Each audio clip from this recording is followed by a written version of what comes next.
क्या हुआ जब श्री राम की प्राण प्रतिष्ठा से पहले सामने आए उनके असली जिंदा वंशज। जिंदा सबूत देख मुस्लिम देश में छाया हड़कंप। क्या योगदान होने वाला है रघुकुल नंदन के इन वंशजों का राम मंदिर के उद्घाटन में। आखिर कौन है सूर्यवंश के कुल को आगे बढ़ाने का दावा करने वाले ये लोग, और क्या है इनकी पूरी सच्चाई। अगर आप भी जानना चाहते हैं तो वीडियो के अंत तक हमारे साथ बने रहिएगा। दोस्तों, स्वागत है आपका सीताराम टीवी पर। आगे चलने से पहले वीडियो को एक लाइक करके चैनल को सब्सक्राइब कर दीजिए। चलिए वीडियो में आगे बढ़ते हैं। दोस्तों, अयोध्या में राम मंदिर के उद्घाटन और राम लल्ला की प्राण प्रतिष्ठा की तैयारी अब पूरी हो चुकी है। पूरी अयोध्या नगरी दुल्हन की तरह सजी हुई है और 22 जनवरी 2024 का दिन भारत के इतिहास में ऐतिहासिक दिन के तौर पर दर्ज होने वाला है। ऐसे में भारत के माननीय प्रधानमंत्री जी से लेकर बड़ी बड़ी हस्तियों को इस महान समारोह का साक्षी बनने के लिए आमंत्रित किया गया है। लेकिन अयोध्या के राजा श्री राम जब सालों बाद अपनी नगरी में लौट रहे हैं, तो ऐसे में उनके वंशजों का फिर से अस्तित्व में आना और राम लल्ला की प्राण प्रतिष्ठा में भागीदारी निभानी बेहद जरूरी हो जाता है। दोस्तों, आपको बता देते हैं कि श्री राम रघुवंशी थे। इस वंश की जड़ें इक्ष्वाकु और सूर्य वंश से जुड़ी रही हैं। तो आज के समय में कलयुग में ये वंश आखिर कहाँ है और कैसे बदलते युगों के साथ इस वंश का विस्तार हुआ है, चलिए ये भी जान लेते हैं। दोस्तों, हिंदू धर्म के पौराणिक महाकाव्य रामायण में बताया गया है कि जब श्री राम ने वनवास से लौटने के बाद एक धोबी के कहने पर अपनी पत्नी माता सीता का त्याग किया था, तो माता सीता वाल्मीकि जी के आश्रम में जाकर रहने लगी। वहाँ उन्हें लव और कुश नाम के पुत्र प्राप्त हुए। लेकिन माता सीता के वियोग के बाद भी श्री राम ने कभी दूसरा विवाह नहीं किया और मर्यादा पुरुषोत्तम बने रहे। और जब लव और कुश को अपने पिता श्री राम के बारे में पता चला, तो माता सीता ने धरती में समाधि ले ली। इसके बाद श्री राम ने लगभग 1100 सालों तक अयोध्या पर शासन किया और उसके बाद अपने पुत्रों और अपने भाइयों के पुत्रों को सारा राज सौंपकर खुद जल समाधि ले ली। और श्री राम के बाद उनके पुत्र लव और कुश ने इस वंश को आगे बढ़ाया। समाधि लेने से पहले श्री राम ने कुश को दक्षिण कौशल, कुशस्थली और अयोध्या राज्य सौंपा। वहीं लव को पंजाब का राज्य सौंपा गया और लव ने लाहौर को अपनी राजधानी बनाया। इनके अलावा श्री राम के भाई भरत के 2 पुत्र ताकर्ष और पुष्कर थे। लक्ष्मण जी के पुत्र चित्रांगद और चंद्रकेतु और शत्रुघ्न जी के पुत्र सुबाहु और शूरसेन थे। मथुरा का नाम पहले शूरसेन था, इसीलिए पूरा राज्य इन सभी में बांटा गया। बताया जाता है कि जब श्री राम जल समाधि लेने जा रहे थे, तो वो भरत का राज्याभिषेक करना चाहते थे, लेकिन वे नहीं माने। तो इसीलिए श्री राम ने दक्षिण कौशल प्रदेश यानी छत्तीसगढ़ में कुश और उत्तर कौशल में लव का अभिषेक किया। इसके बाद राजा लव से राघव राजपूतों का जन्म हुआ, क्योंकि लाओस और लाहौर में राज्य करने के बाद ये गुजरात गए, जहां उन्होंने सिसोदिया वंश की नींव रखी, जिनमें बड़गुजर, जयास और सिकरवारों का वंश चला।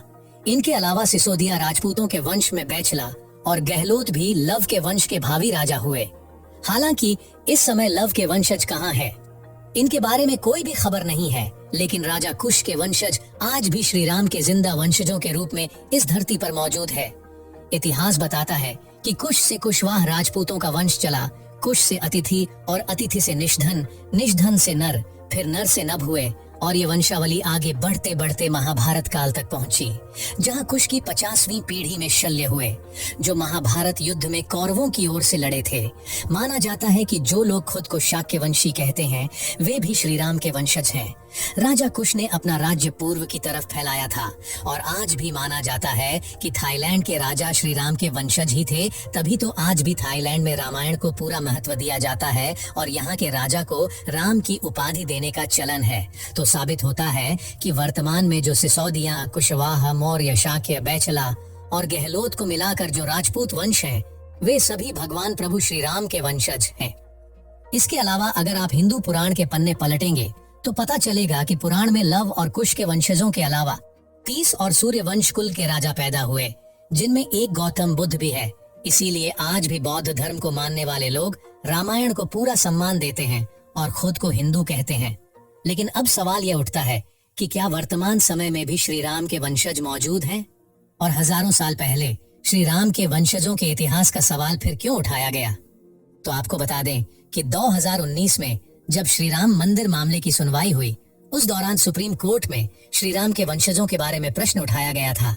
फिर जब अयोध्या में श्री राम मंदिर की नींव रखी गई, तो यह मांग की गई कि क्या आज भी श्री राम के कोई वंशज धरती पर जिंदा है? तब जयपुर के राजघराने से कुछ लोग सामने आए और उन्होंने अयोध्या में राम मंदिर को लेकर अदालत में चल रही सुनवाई के दौरान गवाही दी। आपको बता दे कि जयपुर राजघराने के पूर्व महाराजा भवानी सिंह की बेटी दिया कुमारी ने सार्वजनिक तौर पर कुछ सबूत पेश किए थे, जिससे जाहिर होता है कि ये राज परिवार भगवान राम के बड़े बेटे कुश की वंशावली में आता है। वो कुशवाहा वंश के वंशज हैं। दिया कुमारी पूर्व राजकुमारी और राजस्थान के राजसमंद से मौजूदा भाजपा सांसद रह चुकी है। उन्होंने अदालत में एक पत्रावली दिखाई जिसमें भगवान श्री राम के वंश के सभी पूर्वजों का नाम क्रमवार दर्ज है। इसी में 289वें वंशज के रूप में सवाई जय सिंह और 307वें वंशज के महाराजा भवानी सिंह का नाम लिखा है। वहीं जयपुर राजघराने की महारानी पद्मिनी और उनके परिवार के लोग भी श्री राम के पुत्र कुश के वंशज ही हैं। महारानी पद्मिनी ने एक अंग्रेजी चैनल को दिए साक्षात्कार में कहा था कि उनके पति भवानी सिंह कुश के 309वें वंशज थे। तो अब जब श्री राम लल्ला की प्राण प्रतिष्ठा होने हो वाली है और राम मंदिर के उद्घाटन का समय नजदीक आता जा रहा है, तो श्री राम के वंशज एक बार फिर सामने आए हैं। हमारे हिंदू धर्म में परिवार के सदस्य जब भी कोई शुभ काम करते हैं तो पूरा परिवार एक साथ उसकी खुशियां मनाता है। उसी तरह जब राम लल्ला पूरे 500 सालों के इंतजार के बाद अयोध्या वापस आ रहे हैं, तो अब श्री राम के वंशज भी उसमें अपनी भागीदारी देना चाहते हैं, जिसके लिए ये लोग श्री राम को समर्पित सरयू तट पर 2121 कुंडीय श्री राम महायज्ञ करने वाले हैं। बताया जा रहा है कि इस महायज्ञ में अलग अलग राज्य के करीब 10,000 रघुवंशी आहुति डालेंगे। इस महायज्ञ के लिए सरयू नदी पर 60 एकड़ की जमीन पर हवन कुंड और टेंट सिटी बनाए जा रहे हैं। यज्ञ कराने के लिए बनारस से एक प्रधान आचार्य और 1000 सहायक आचार्यों को आमंत्रित किया गया है। साथ ही नेपाल के 21,000 पंडित भी इस महायज्ञ में शामिल होने वाले हैं। सिटी पैलेस जयपुर के पायथीखाना में 9 दस्तावेज और 2 नक्शों में भी अयोध्या के जय सिंहपुरा और राम जन्म स्थान पर सवाई जय सिंह के अधिकार होने के सबूत मौजूद है, जो बताते हैं कि अयोध्या पर सालों पहले जयपुर के कुशवाहा वंश का अधिकार था।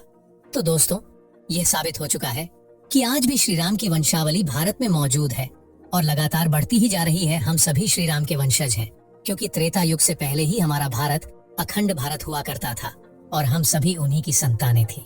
दोस्तों, आशा करते हैं कि आपको यह वीडियो पसंद आया होगा।